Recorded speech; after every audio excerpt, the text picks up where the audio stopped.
Hello, everybody, and welcome back to Chess Diagnostic. I've been away for a little bit because I've been very busy we're just completing the setup of my recording studio. And now that that's almost done, I'm going to be back to streaming, uh, at least, a game here or there. Hopefully Monday, Wednesday, Friday, but we'll see. It's just I've been very busy with other stuff. So I'm just going to show today in this video, probably a very interesting Blitz game that I've played, the most interesting one lately. And I just thought it was very interesting how the attack went down. So let's get into that. All right, so this was a 3 minute game, and I'm about 2300 Blitz on Lee Chess, and this was almost a 2100 player. All right, so it starts with e4, c5, knight to f3. We get an open Sicilian, and he plays. I'm not sure the name of this. It looks like the maybe the Scheveningen. Could go to the Najdorf. All right, so I just developed standard. Yeah, so there we get that. I play the structure with queen to d2, and obviously I'm going to castle queenside.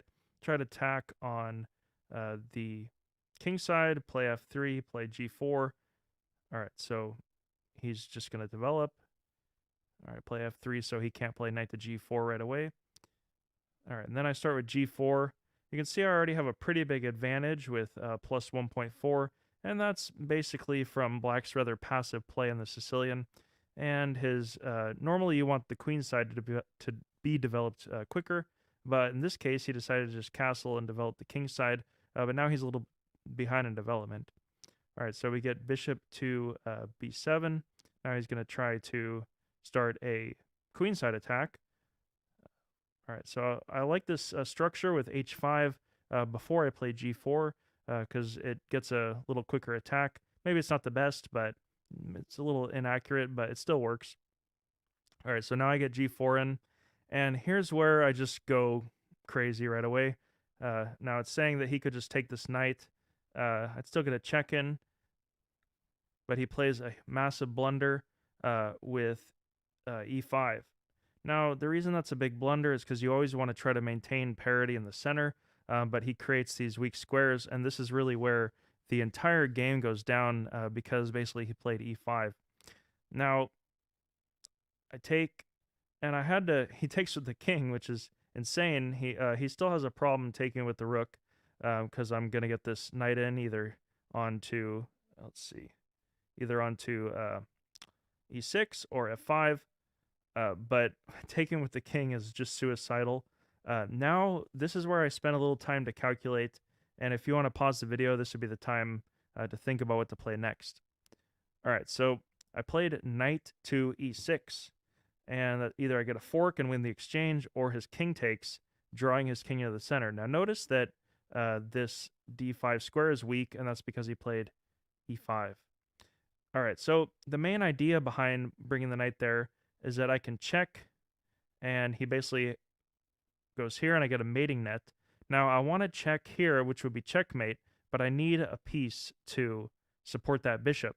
So I use one tempo by sacrificing another piece, bishop to c4. And now if he goes here to f6, it'll be checkmate right away with bishop to g5. All right, so he takes, obviously. Now, the cool move, the quiet move, rather quiet, I would say, is rook from d to g1. And now I really am threatening checkmate here. And notice if he brings the pawn here, I still get checkmate with rook to g6. Just weak squares, weak light squares. Now it's crazy that he still has his pieces, but they're just inactive, completely inactive, and his king is just weak. All right, so he tries to defend with g5. Now he could try here, but either I can just take, and then if he goes here, I saw this here, I calculated this. He would go back, and then, where was it? Yeah. All right, so what is the final checkmate? He goes there. Am I missing something? Maybe I would check here. Oh, yeah, there we go. All right, so he would have to take, and then I would get checkmate right there.